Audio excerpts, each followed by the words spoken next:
Welcome to the heart or the brain of the system, the brand new Intel Core i7 930. Oh wait, this is the wrong one. The Core i7 semi-extreme, fully unlocked Core i7 3930K Sandy Bridge E processor. Yeah, so this thing is not really what you call a chicken. I mean, the top of the line model is a 3960X that costs $500 more, and the only difference in general is that it only has 3 megs more cache. You run them clock by clock, and compare to benchmarks, it's only I think like 2 to 5% difference across every single benchmark in favor of the 60X.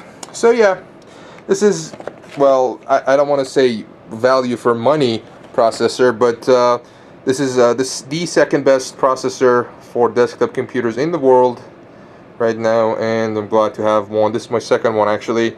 So this will be going in the rig, underwater. And you know what? I mean, it's not the most difficult thing in the world, but I'm just gonna show how to install this CPU on a socket 2011 board. It's a little bit different than the older sockets, so I mean anyone can do it blindfolded, but I'll just I might as well show you guys. Right guys, so this isn't exactly rocket science. You take the protective cover off, and there are 2011 gold pins. You unlatch the one on the left, the arm on the left, then the one on the right, and carefully, if that stays up, lift this big bad thing up. There's your CPU. Give me a second to unpack it. Right, so that's a massive CPU, right? Lots of real estate, lots of computing power. So you align the notches, as I said before, and I didn't think. You just drop the CPU gently in the middle. No forcing it down. So you just basically close this lid and close the right arm first. Don't be afraid to put a little pressure on it. Then the left one, and voila. One thing I forgot to mention is that you guys should keep this protective cover and not throw it away or lose it, because if something for whatever reason happened to your motherboard and you need to return it, you need to have this little piece to protect the CPU pins when you send it back for an RMA. So don't lose it. Now to the part where most people think is the most boring part about a computer build, the memory. So as you can see, I've got G.Skill Ripjaws 2133 MHz quad channel kit. That means 4 sticks. Running at, as I said, 2133 MHz CL9. The timing is 9/11/10/28, using 1.65 volts. Which is plentiful for the rig I'm going for. I mean, you got quad channel anyway. Couple that with comparably low timings and very high speed. I mean, 2133 isn't really typical. And you should get a ton of memory bandwidth, which doesn't necessarily mean you're gonna get the best performance, but it's a nice thing to have. Now give me a minute, I'll take them out the box. This part's not really necessary, but I decided to do anyway. So as you can see, it's called F3, well the model number is F3-17000C9Q-16GBZH. XMP ready, 2133, blah blah blah. All the good stuff. You can see that, yeah, you can see all the information. Ripjaws Z. Yeah, that's about it. Alright, well, I might as well show you guys this. This is a, as you can see, EVGA GTX 570 HD. And it's not an ordinary 570. It has 2.5 gigabytes of memory. That's twice the normal amount. Well, first I wanted to get 3 GTX 680s. But as you guys know, at this moment in time, they are extremely rare and hard to find. Everywhere sold out and back ordered for weeks.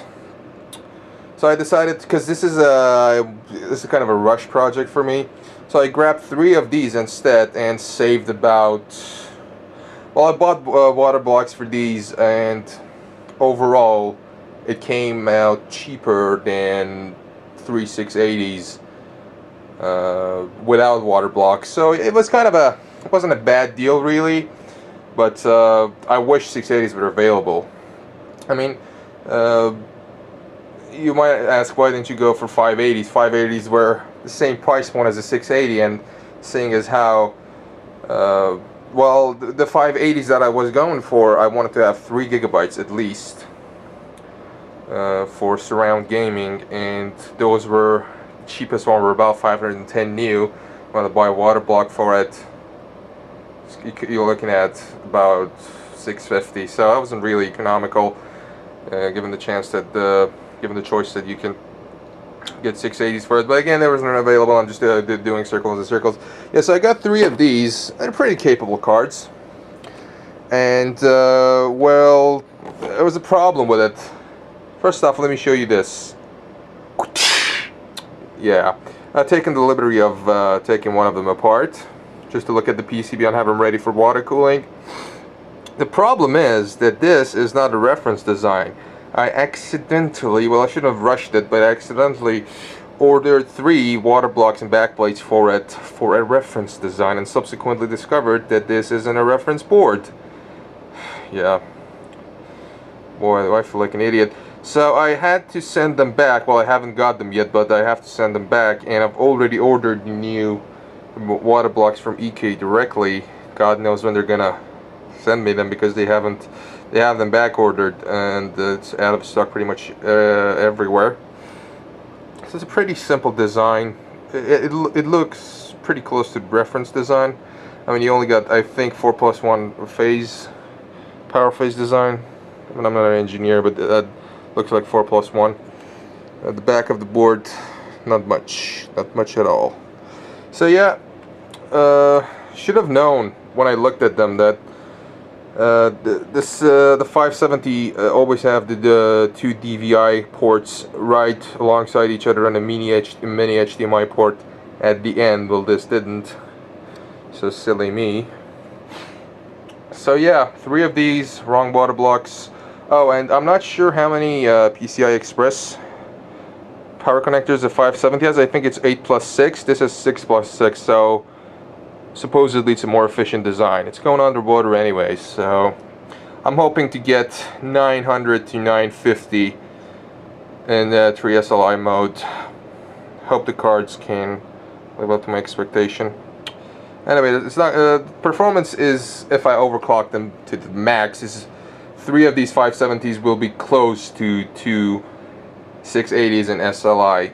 But the reason I went for 3 is because dual SLI or normal SLI, you get a lot of micro stuttering, and that can be really annoying. With 3 or 4 your quad SLI, you're basically eliminating that effect. So it's kind of I wanted to give it a try. I mean, they say it works. No micro stuttering when you go over. Sorry guys, the memory got full, which is a good thing anyway, because I was starting to ramble. Yeah, so basically SLI, stutter, or micro stutter. Try SLI, no micro stutter. So yeah, that's about the graphics card.